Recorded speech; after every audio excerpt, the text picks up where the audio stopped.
refusé une aide économique en juillet 1991 au sommet du G7, parce que l'Occident avait... Alors ce conflit entre la Russie et l'Ukraine pourrait durer assez longtemps parce que s'il y a un avantage matériel pour l'Ukraine qui a des équipements occidentaux, l'avantage du nombre qui a 140, et pour la Russie ayant 145 millions d'habitants contre 35 millions en l'Ukraine. Donc malheureusement le risque c'est que ce conflit dure encore. Et il faut dire que les décisions qui ont été prises sur les visas par la France étaient des décisions regrettables qui fort heureusement ont été retirées pour revenir à une relation plus normale.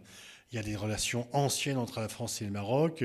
Il y a aussi, disons que le Big Bang qu'a créé les États-Unis de reconnaître la souveraineté du Maroc sur le Sahara a fait penser au Maroc que la France pouvait le faire et aussi. Mais la France est membre permanent du Conseil de sécurité. Elle s'en tient un peu aux positions générales de l'ONU.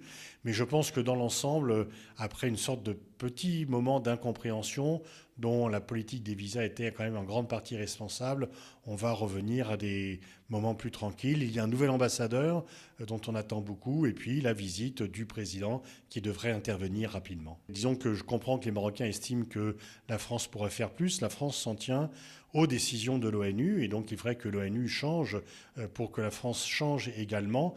Mais la France a toujours soutenu le plan d'autonomie que le Maroc a lancé. Il fut un temps d'ailleurs où la France était beaucoup plus proche du Maroc que les autres pays, même si ils ont changé d'avis.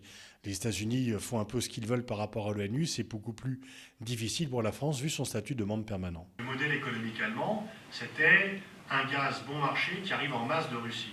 Terminé. Ils vont payer. Il y a une crise énergétique en Europe. On va payer. L'Allemagne, c'est encore plus pour l'Allemagne que pour les autres, puisqu'en plus ils ont abandonné les centrales nucléaires en 2011. Mais l'ensemble de l'Europe va payer l'énergie plus chère.